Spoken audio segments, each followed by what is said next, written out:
Cümleten selamun aleyküm hanımlar, kanalıma hoş geldiniz. Bugün sizlere tek renk ajurlu çok güzel bir 5 diş patik modelinin baştan sona anlatımını yapacağım. Ben patiğimde piyasada rahatlıkla bulabileceğiniz patiklik iplerden kullandım, açık gri tonlarında. İpim Etrofil Flora'nın, renk kodum 70982. Şişlerimiz ise 3 numara hanımlar, 5 şiş. Hemen patiğimi göstereceğim. İşte modelimiz bu şekilde. Ajurlu, çok güzel, çok kolay, şık bir patik oldu. Bu şekilde hemen modelimizi göstereyim. Böyle sade tek renk şık model sevenler için de iyi bir fikir oldu diye düşünüyorum.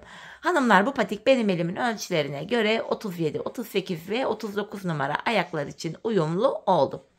Hemen patiğimize başlayalım. Burun tarafından başlayacağım hanımlar. Her zaman olduğu gibi gri ipimle şöyle ipimin ucunda küçük bir miktar ip bırakıyorum. 12 ilmeğimi atacağım.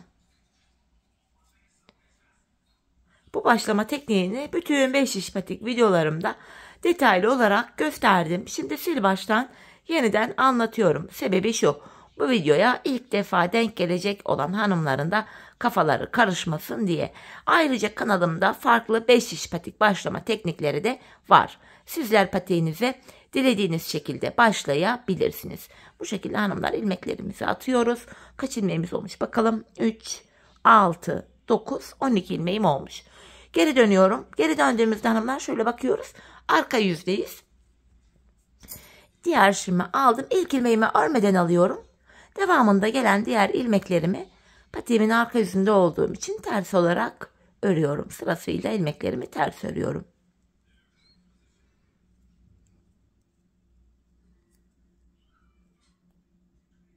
Sonuncu ilmeğimi de yine ters ördüm. Geri dönüyorum hanımlar. Şimdi de ön yüzdeyim. Bu aşamada artık düz örgü uygulaması yapacağız ve 5 çede geçeceğiz. Kenar ilmeğimi örmeden aldım. İkinci ilmeğimi örüyorum. 3, 4, 5, 6. İlk 6 ilmeğimi ilk şişimde ördüm. Kalan 6 ilmeğimi de ikinci şişimde örüyorum. Yani 12 ilmeğim vardı. 6'şar iki şişime ilmeklerimi paylaştırdım. Şimdi hanımlar, hiç geri dönmeden ilk başladığımız yerlerden 3. şişimize ilmekler çıkaracağım. İlk ilmeğimi bakın hemen şu kenara girerek çıkarıyorum. Şu kenara ilmeğin iki kanadına birden girerek şuradan ilk ilmeğimi çıkarttım. Devamında ilmek çıkartabilmek için de tığımdan yardım alacağım. Başlangıç yerlerimiz biraz sıkı olduğu için tığ yardımı ile ilmek çıkaracağım. Şöyle bakın, şu ikinci ilmeğim. Başlangıç yerine hanımlar ilmeğin iki kanadına birden girerek ilmek çıkartalım. Patiğimizin burnu bu şekilde daha sağlam olur. Şöyle bakın, başlangıç yerinde ilmeğin iki kanadına birden şöyle giriyorum. Buradan bir adet ilmek çıkartıp şişime takıyorum. Şişimde 5 ilmeğim oldu. Bir ilmek daha çıkarttım, 6. Şimdi bir 6 ilmek daha çıkaracağım. Onu da 4. şişime takacağım. Şu birinci ilmeğim. Şu 2. 3.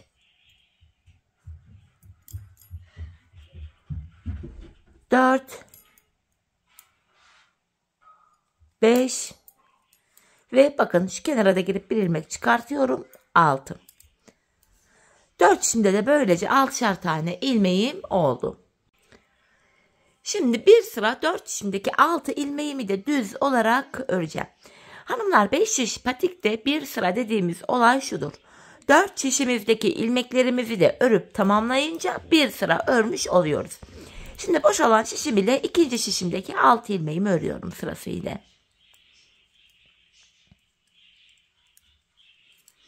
Tekrardan hanımlar bakın, boş olan şişim ile şimdi de 3. şişimdeki ilmeklerimi öreceğim. Yani boş olan şiş ile sıradaki şişteki ilmeklerimizi örüyoruz. Dolana dolana örülüyor 5 şiş patik. Bakın şimdi de 4. şişime geldim. Buradaki 6 ilmeğimi de örüyorum.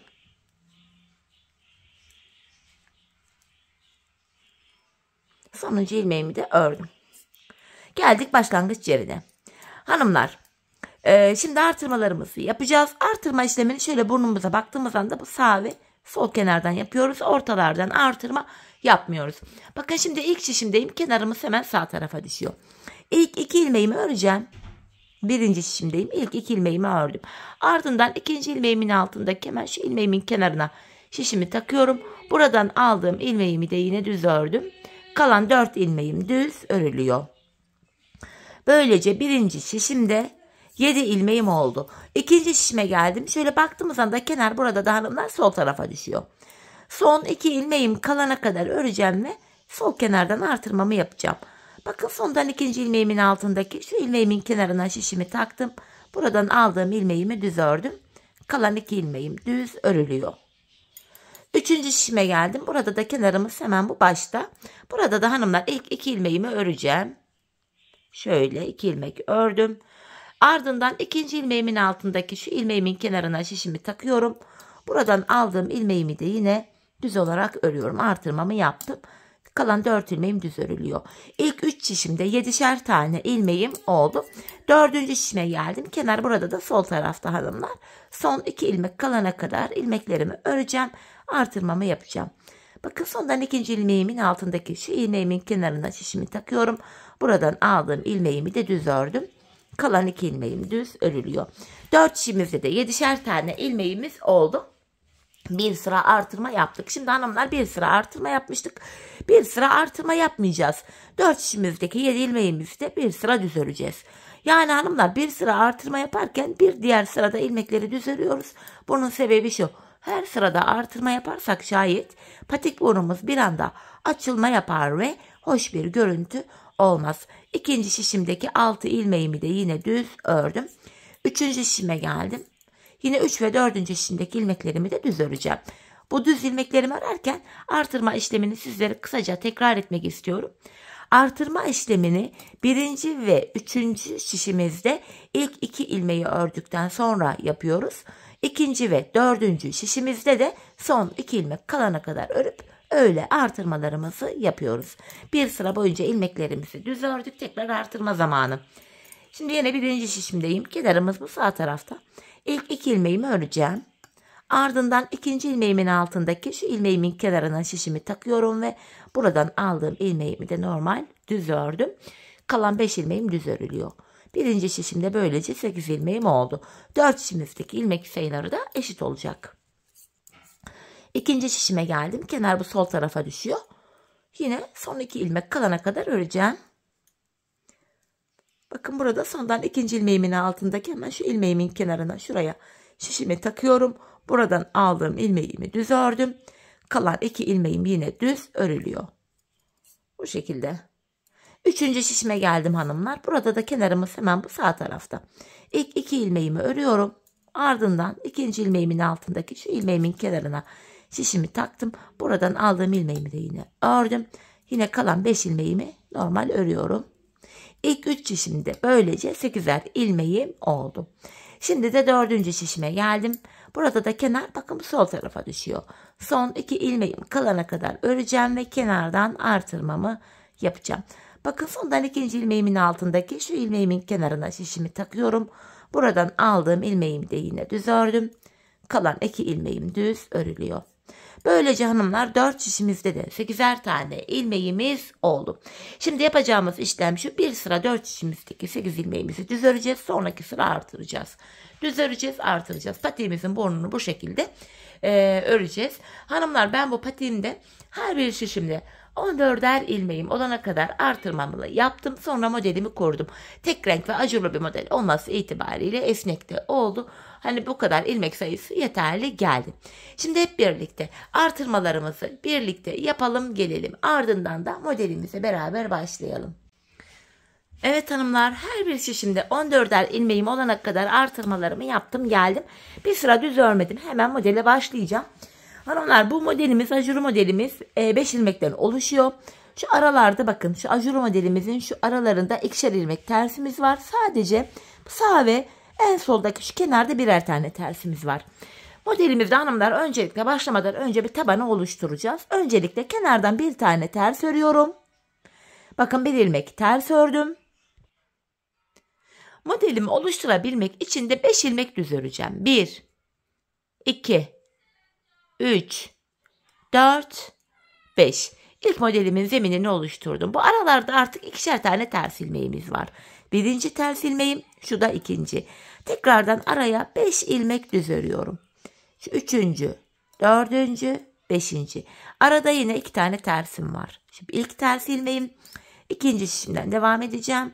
Şu da ikinci ters ilmeğim. Tekrardan 5 ilmek düz öreceğim. 1, 2, 3, 4, 5. Model arası için burada 2 tersim var. Yeniden 5 ilmek düz öreceğim. İkinci düz ilmeğim 3, 4, 5. Ve kenardaki son bir ilmeğimi de ters olarak ördüm. Patiğimizin tabanına geldik hanımlar. Patiğimizin tabanında hiçbir işlem yok. İlmeklerimizin tamamını düz olarak örüyoruz. Hani tabana ajurlu model kurmuyoruz hanımlar. Sebebi şu. Ajurlu model patiğin tabanı için uygun olmaz. Delik görüntü olduğu için. Hani patiğin tabanına uymaz. Tabanımdaki diğer şişime geldim. Yine buradaki ilmeklerimi de sırasıyla düz olarak örüyorum.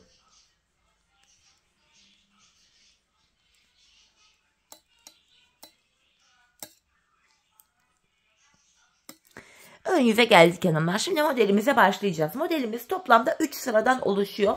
Her 3 sırada bir modelimizi tekrar ediyoruz hanımlar.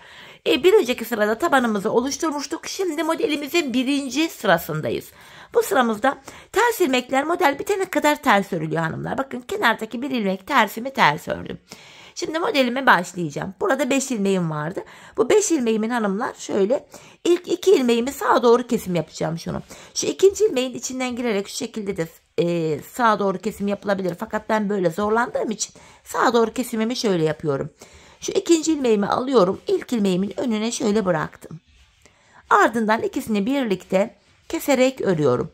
Sağa doğru kesim yaptım. Artırma yapıyorum. Bir ilmek artırdım. Ortaya bir ilmek düz örüyorum. Tekrar bir ilmek artırıyorum. Bakın burada 5 ilmeğimin 2 ilmeği kaldı. Bunu da sola doğru kesim yapacağım. Yani bu 2 ilmeğimin ikisini birlikte keserek örüyorum. İlk modelimizi yaptık hanımlar. Arada 2 tersim var. 2 ters ilmeğimi ters örüyorum. Şimdi ikinci modelimizi yapacağız. Yine bakın ilk 2 ilmeğimi sağa doğru kesim yapacağım. İkinci ilmeğimi alıyorum. İlk ilmeğimin önüne şöyle bıraktım. İkisini birlikte keserek örüyorum. Sağa doğru kesimimi yaptım. Bakın sağa doğru yattı burası. Artırma yapıyorum.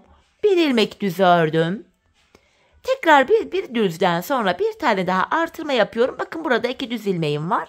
Bu 2 düz ilmeğimin ikisini birlikte keserek örüyorum. Yani sola doğru kesim yapıyoruz. Arada 2 ters ilmeğimiz var. Şu birinci tersim. Şu da ikinci ters ilmeğim. Bir diğer modelimi de yine aynı şekilde yapacağım. İlk 2 ilmeğimi sağa doğru kesim yapıyorum. İkinci ilmeğimi aldım. İlk ilmeğimin önüne bıraktım. İkisini birlikte keserek ördüm. Sağa doğru kestim. Bir tane artırdım. Bir ilmek düz ördüm. Bir tane artırdım ve öndeki 2 ilmeği sola doğru kesim yapıyorum. Bu şekilde. Aradaki 2 ters ilmeğimi yine ters örüyorum. Üçüncü ve sonuncu modelimi de aynı şekilde, dördüncü ve sonuncu modelimi de aynı şekilde yapacağım. İlk 2 ilmeğimi sağa doğru kesim yapıyorum. Artırma yaptım. Bir ilmek düz ördüm. Artırma yaptım. Öndeki 2 ilmeğimi keserek örüyorum. Kalan bir ilmeğimi de ters olarak ördüm. Modelimizin ilk sırasını ön yüzde tamamladık. Geldik yine tabanımıza. Patiğimizin tabanında hanımlar hiçbir işlem yok. İlmeklerimizi düz olarak örüyoruz.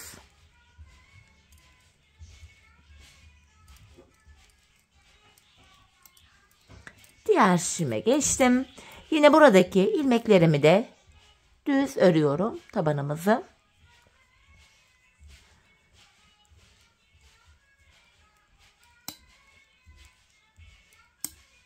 Sonuncu ilmeğimi de yine ördüm.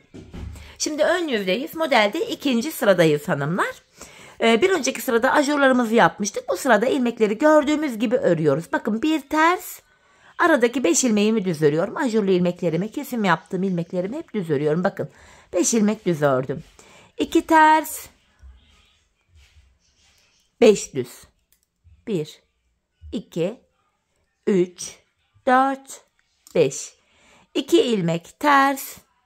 İkinci şişimden devam ediyorum. Şu ikinci ters ilmeğim. 5 ilmek düz. 1, 2, 3, 4, 5. 2 ilmek ters.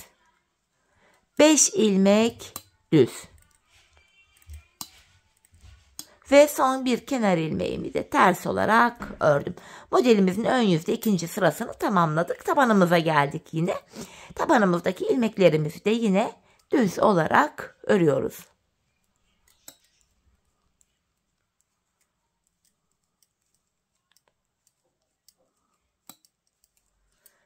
Diğer şişime geçtim.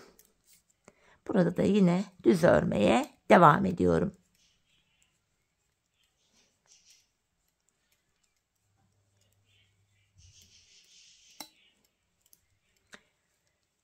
Tekrar ön yüze geldik hanımlar. Modelimizde 3. sıradayız.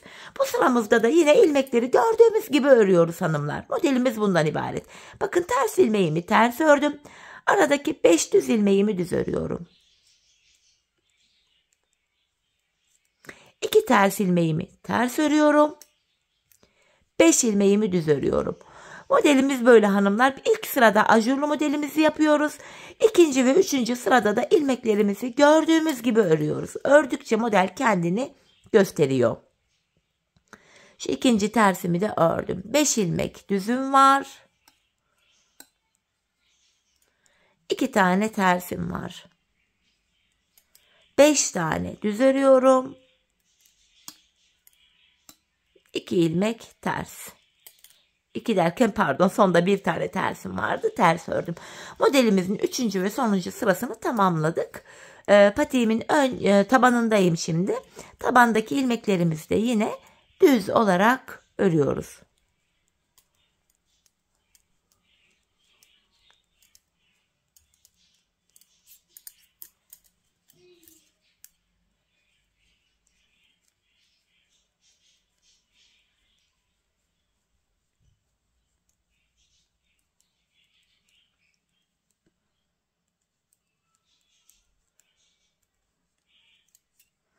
Evet hanımlar.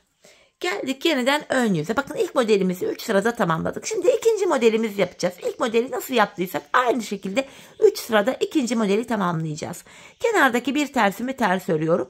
Modelimizin ilk sırasında ajurlarımızı yapmıştık. Öndeki 2 ilmeğimi alıyorum. Sağa doğru kesim yapacağım. Bakın ikinci ilmeğimi ilk ilmeğimin önüne bıraktım. Sağa doğru kesim yapıyorum.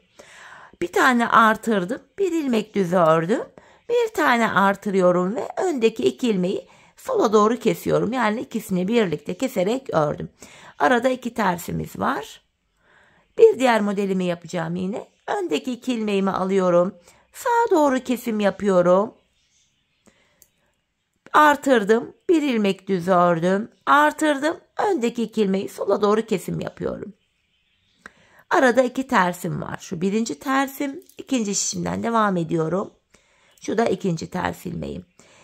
Yine 3. modelimizi yapacağız aynı şekilde. İlk 2 ilmeğimi alıp sağa doğru kesim yapıyorum. Artırdım. Bir ilmek düz ördüm. Artırdım. Öndeki 2 ilmeğimi keserek örüyorum. Arada yine 2 ters ilmeğim var. Sonuncu modelimi yapacağım. Yine ilk 2 ilmeğimi sağa doğru kesim yapıyorum. Artırdım. Bir ilmek düz ördüm. Artırdım. Öndeki 2 ilmeğimi keserek örüyorum. Kenardaki bir ilmek tersimi yine ters ördüm. İkinci modelimizin ilk sırasını ön yüzde bu şekilde yaptık hanımlar. Şimdi tabanımıza geldim. Yine tabanımızdaki ilmeklerimizi düz olarak öreceğiz. Burada herhangi bir işlem olmadığı için burayı hızlıca örüp geçiyorum hanımlar. İkinci modelimizin ilk sırasını ön yüzde tamamladık.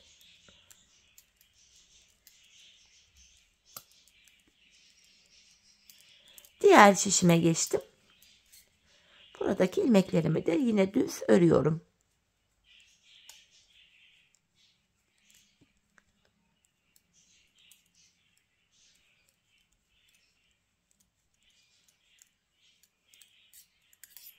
Evet, yeniden ön yüzdeyiz. Modelin ikinci sırasındayız. Bu sıramızda da ilmekleri gördüğümüz gibi örüyoruz. Yani ters ilmeklerimizi ters örüyoruz. Bakın bir tersimi ördüm. 5 ilmek düz. Aralardaki 2 tersimi ters örüyorum. Bakın hanımlar, şeklimiz yavaş yavaş burada kendini göstermeye başladı. Zaten ördükçe kendini gösteren bir model bu. Hemen diğer 5 ilmeğimi düz öreceğim. 2, 3, 4, 5. Arada 2 tane ters ilmeğim var. Şu bir. Şu da ikinci ters ilmeğim. Tekrardan 5 ilmek düz öreceğim. 2 ilmek ters. 5 ilmek düz. Son bir ilmeğimi ters ördüm. İkinci sıramızı tamamladık modelimizde. Yine tabanımıza geldim. Tabanımdaki ilmeklerimi düz olarak örüyorum.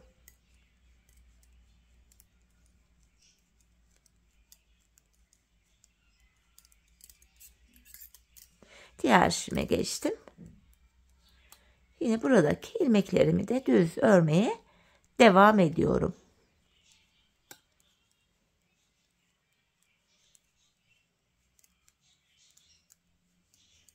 Tekrar ön yüzdeyiz ve ikinci modelimizin 3. sırasını yapacağız. Bu sıramızda da yine ilmekleri gördüğümüz gibi öreceğiz. Bir ilmek tersimi ters ördüm. 5 düz. Bir ilmek ters örüyor. 2 ilmek tersim var arada. 5 ilmek düz. Gördüğüm gibi örüyorum ilmeklerimi. Düz ilmeklerimi düz. Ters ilmeklerimi ters. Yine bakın arada 2 ters ilmeğim var. İkinci şişimdeyim. İlk ilmeğim ters. Bunu da ters ördüm. 5 ilmek düz örüyorum.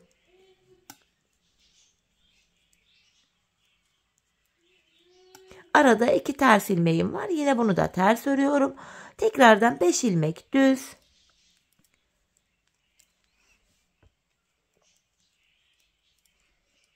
Bir ilmek ters. Modelimizin 3. sırasını tamamladık. Geldik yine patiğimizde taban bölüme. Bu tabanda yine ilmeklerimizi hanımlar gördüğümüz gibi öreceğiz.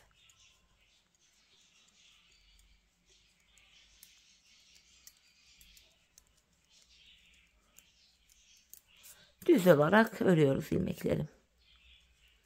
İlk 2 modelimizi hanımlar böylece tamamladık. Ön yüzde tekrardan 3. modele başlayacağız. Modelimizin ilk sırasında ajurlu modeli kuruyoruz. 2. ve 3. sırasında da ilmekleri gördüğümüz gibi örüyoruz. Tabanımızı bitirdik. Bakın yine ön yüze geldik. Şöyle bir göstereyim hanımlar. Bakın ilk 2 modelimiz tamamlandı. Bu şekilde. İlk 2 modelimizi yaptık. 3 sıradan oluşuyordu modelimiz. Şimdi 3. modele başlayalım. Yine başlangıcını göstereyim. Hemen kenardaki tersimi ters öreceğim. Öndeki 2 ilmeğimi alıyorum. Sağa doğru kesim yapıyorum. Artırdım. 1 ilmek düz ördüm. Artırıyorum. Öndeki 2 ilmeğimi keserek örüyorum. Bakın 3. modelimizin ilk sırasını da yine yaptık. İlk 2 modelle aynı şekilde. Aralardaki 2 ters ilmeğimiz ters örülüyor. İkinci modelimi yapacağım şimdi. Yine ilk 2 düz ilmeğimi sağa doğru kesim yapıyorum. Artırdım. 1 ilmek düz ördüm. Artırdım. Öndeki 2 ilmeğimi keserek örüyorum. Aralarda ters ilmeğimiz var. Şu birinci ters ilmeğim. İkinci şişimden devam edeceğim. Şu da ikinci ters ilmeğim. Şimdi 3. modelimi yapacağım yine. İlk 2 ilmeğimi alıyorum. Sağa doğru kesim yapıyorum. Artırdım. 1 ilmek düz ördüm. Artırdım. Öndeki 2 ilmeğimi keserek örüyorum. Arada yine 2 tane tersim var. Diğer modelimi yapacağım. Sonuncu modelimi. Yine ilk 2 ilmeğimi sağa doğru kesiyorum. Artırdım. 1 ilmek düz ördüm. Yarım ilmek almışım. Şöyle düzelteyim. Artırdım. 1 ilmek düz ördüm.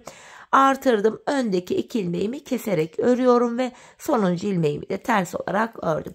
Kafanız karışmasın diye hanımlar 3. modelin ilk sırasını da sizlere bu şekilde anlatmak istedim. Tabanımızı öreceğiz. 2. sırada ilmekleri gördüğümüz gibi öreceğiz. 3. sırada da yine ilmekleri gördüğümüz gibi öreceğiz. Ardından bir diğer ajurlu modelimize başlayacağız 4.'ye. Model bu şekilde ilerleyecek hanımlar. Gördüğünüz gibi gayet kolay bir yapılışı var. Birlikte ilk 2 modeli bitirdik. 3. modele de başladık.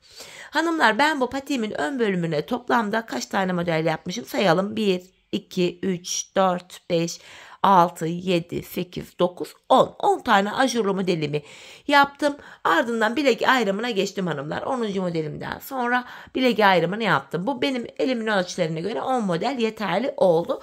Siz bu aşamada patiğinizi örerken mutlaka ayağınıza giyin hanımlar. Bu bölümü bileğinize gelene kadar belki daha kısa yapmak istersiniz burun kısmını. Belki daha uzun bilek bölümüne kadar gelsin istersiniz. Hani bu şekilde ölçüyü kendinize göre ayarlamanız gerekiyor. Yani ayağınıza giyin, ölçün. Bu model sayısını ona göre belirleyin.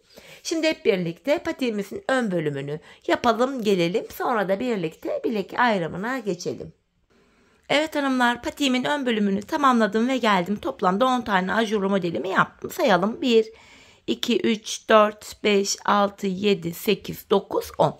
10. ajurlu modelimi yaptıktan sonra 2 sırada ilmeklerimi gördüğüm gibi ördüm geldim.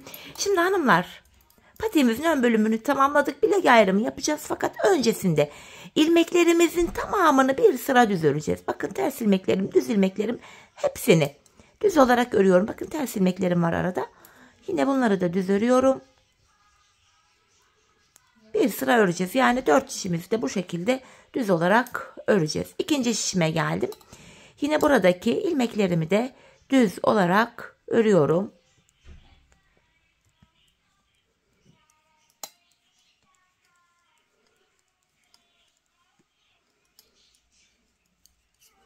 Tabandaki şişime geldim. Yani 3. şişim.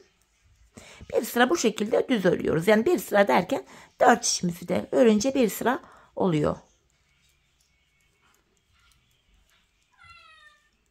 Bu şekilde bu şişimi de tamamladım. 4. ve sonuncu şişime geldim. Buradaki 14 ilmeğimi de düz öreceğim. Sonra bilek ayrımını yapacağız. Bilek ayrımı için bir sıra düz örerek ön hazırlığı tamamlamış oluyoruz hanımlar bilek ayrımı için. Evet, şimdi bakın ön yüzdeyiz. Bu aşamada hanımlar bilek ayrımı yapacağız tam ortadan. İlk 13 ilmeğimi düz olarak öreceğim. Yani 14 ilmeğim vardı.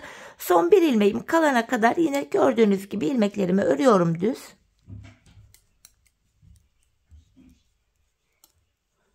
Bakın buradaki sonuncu ilmeğim ile ikinci şişimdeki ilk ilmeğimi alıyorum. Bu iki ilmeği bakın bu şekilde birbiriyle yer değiştiriyorum. Yer değiştirdiğim ilk ilmeğimi ilk şişimle ördüm. Bilek ayrımını burada yaptık. Hanımlar, bu bilek bölümünde şurada ilmekleri yer değiştirme sebebi şu. Burada ayrık bir görüntü olmuyor. Daha sıkı ve sağlam duruyor bilek bölümü. Şimdi patiğimizin yanlarına geçmiş bulunuyoruz. Yani buralara. Ben patiğimin şu kenarlarına 7'şer ilmek haroşa ördüm. Örgümüzün hem ön hem arka yüzünde düz örgü örünce haroşa oluyor. Hem ön hem de arka yüzde ters örgü örünce yine haroşa oluyor. Ben örgümüzün her iki tarafında da düz örgü örerek haroşalarımı elde ediyorum. Şimdi ilk 7 ilmeğimi düz olarak öreceğim haroşa olduğu için. 4, 5, 6 ve 7. 7 haroşa ilmeğimi düz ördüm. Arka yüzde de yine bu ilmeklerimi düz öreceğim.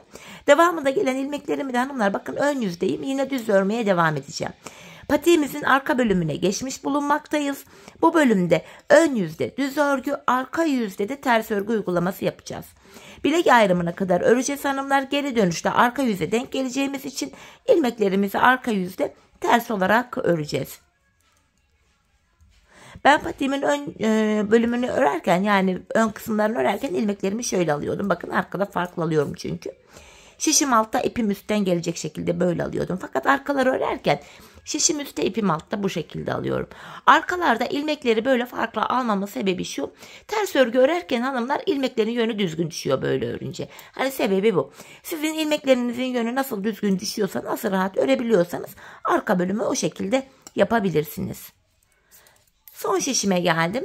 Yine buradaki ilmeklerimi de düz olarak örüyorum. Bakın hanımlar, son 7 ilmeğime geldim. Buralar haroşa olacak. Yine haroşalarım düz örülüyor. Hem ön hem arka yüzde bu kenarlardaki haroşa ilmekler düz örülüyor. Sonuncu ilmeğimi de ördüm. Bakın bilek ayrımına geldik. Bilek ayrımından sonra geri döneceğiz. Artık patiğimizin arkası böyle yapılıyor. Ben sonuncu ilmeklerimi ördüğüm için ilk ilmeğimi örmeden alıyorum. Kenar ilmeğimle birlikte toplam 7 ilmek düz örüyorum. 3, 4, 5, 6, 7. 7 ilmek düz ördüm. Devamında gelen diğer ilmeklerimi de arka yüzde olduğum için ters olarak örüyorum hanımlar. Bakın arka yüzdeyiz şu anda. İlmeklerimiz ters örülüyor. Bir diğer şişime geldim. Burada da ters öreceğim. Dediğim gibi hanımlar, patiğimizin arka bölümündeyiz ve burada ön yüzde düz örgü, arka yüzde de ters örgü uygulaması yapacağız. Sadece kenarlardaki 7'şer ilmek haroşamızı haroşa olarak öreceğiz. Patiğimizin arka bölümünde başka yapılacak hiçbir işlem yok. Bilek ayrımına kadar öreceğiz, geri döneceğiz. Öreceğiz, geri döneceğiz. İşlem bundan ibaret. Bir diğer şişime geldim. Yine ilmeklerimi ters örmeye devam ediyorum.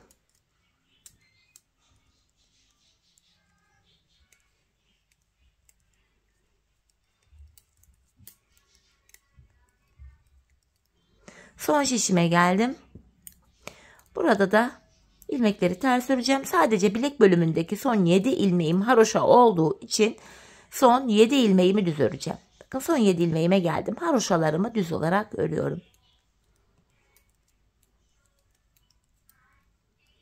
Yine sonuncu ilmeğimi de ördüm. Bakın yine bilek ayrımına geldik. Bilek ayrımından sonra döneceğiz hanımlar. Bilek ayrımına kadar hep öreceğiz, geri döneceğiz. Öreceğiz, geri döneceğiz. Yine ilk ilmeğimi örmeden aldım. 7 haroşam tabii ki düz örülüyor yine. Devamında gelen diğer ilmeklerimi de yine ön yüzde olduğum için düz öreceğim. Diğer bilek ayrımına kadar bu şekilde devam edeceğim. Ondan sonra geri döneceğim. Arka yüzde ilmekleri ters öreceğim. Bu şekilde patiğimizin arka bölümünü tamamlayacağız. Şöyle baktığımız anda şu kenarlarımızda bakın birer ilme, birer diş haroşamız oluştu bile. Hanımlar ben bu patiğimin arka bölümüne yani şuraya toplamda 15 diş 15 sıra haroşa ördüm. Benim elimin ölçülerine göre tam geldi. Sizler yine bu aşamada hanımlar patiğinizi örerken şöyle bir ayağınıza giyin deneyin hanımlar. Manken ayağınız varsa ona giydirin. Yoksa da alın kendi ayağınıza şöyle bir giyin. Bu arka bölümü topuğunuzun kenarına gelene kadar örmeniz gerekiyor. Hani bu şekilde ölçü alarak yapın ki patiğiniz ayağınıza tam olsun. Sonra hani her videomda uyarıyorum. Hiç üşenmeden, sıkılmadan her videomda uyarıyorum. Mutlaka ayağınıza ölçün. Sonra hani yorumlarda geliyor benimki küçük oldu. Sizin verdiğiniz sayıya göre yok benimki büyük oldu falan. Tabii ki de farklı olacak hanımlar. Aynı olması zaten imkansız. Hani çoğu kadınlar ölçülerim tutuyor ama bazıları sıkı örüyor, bazıları gevşek örüyor, bazılarının şişi ince, bazılarının ipi kalın ya da ince oluyor. Bu tamamen patiğin boyutunu etkiler. Bu nedenle her videomda söylüyorum, tekrar ediyorum. Ayağınıza ölçerek yapın. Tam sonuç elde edersiniz. Şimdi hep birlikte patiğimizin arka bölümünü tamamlayalım gelelim. Sonra da birlikte topuğumuzu keselim. Evet hanımlar patiğimin arka bölümünü 15 diş haroşa olacak şekilde ördüm ve geldim. Bu aşamada topuğumuzu keseceğiz. Topuk kesiminde hanımlar bana kolaylık sağlasın diye sol tarafa 24 ilmek ayıracağım. Diğer ilmekleri de sağ taraftaki şişe takacağım. Öncelikle burada 14 ilmeğim vardı. 24 ilmeği ayıracağım. Daha önceki videolarımda hani böyle hazır ayrılmış halde gösteriyordum ama anlamayan hanımlar olmuş. Birlikte yapalım bunu. 14 ilmek bu şişimde vardı. Şu 15, 16, 17, 18, 19, 20, 21, 22, 23, 24 ilmek. Bakın şu tarafa ayırdım. Şimdi bu diğer ilmekleri de hepsi aynı şişte olması gerekiyor. Bu şişimdeki ilmekleri de şuraya alacağım öncelikle.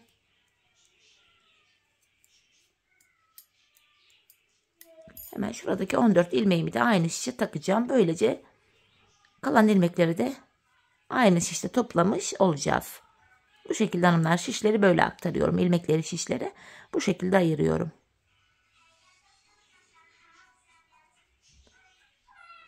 Bütün ilmekleri taktım. Şimdi topuğumuzu yapmaya başlayacağız. Hanımlar topuk kesiminde de yine kenardaki 7 ilmek haroşamız haroşa olarak örülecek ki model bütünlüğü sağlasın diye. Öncelikle ilk 7 haroşa ilmeğimi düz örüyorum. 6 ve 7.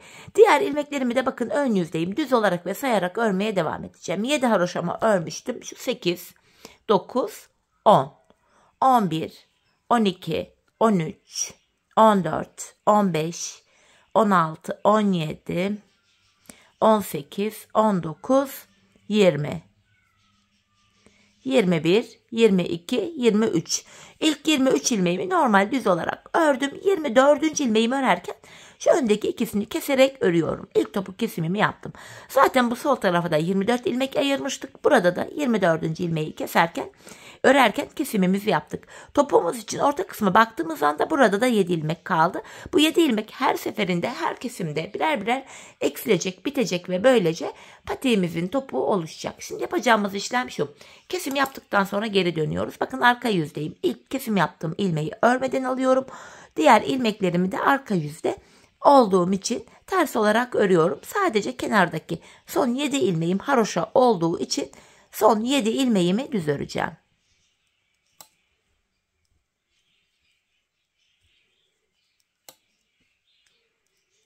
Bakın burada son 7 ilmeğim kaldı. Bunlar haroşa düz olarak örüyorum. Sonuncu ilmeğimi de yine ördüm. Şimdi geri dönüyorum. Tekrar ön yüzdeyiz. Bir önceki sırada yaptığımız işlemin aynısını yapacağız. Yani ilk 23 ilmeği öreceğiz. 24. de kesim yapacağız. 7 haroşamı ördüm. Sayarak gidiyorum. 8, 9, 10, 11, 12, 13, 14, 15, 16, 17, 18, 19, 20, 21, 22 ve 23. 23 ilmek ördüm. 24. de öndeki 2 ilmeğimi kesiyorum. İkinci kesimimi yaptım. Baktığımız anda burada 6 ilmek kaldı. Bir ilmek eksildi çünkü bir önceki sırada 7 ilmek vardı. Kesim yaptıktan sonra hanımlar tekrar geri dönüyoruz. Yine kesim yaptığım ilmeğimi örmeden alıyorum. Tekrar arka yüzdeyim. İlmekleri ters örüyorum ve yine son 7 ilmeğim haroşa olduğu için son 7 ilmeğimi düz öreceğim.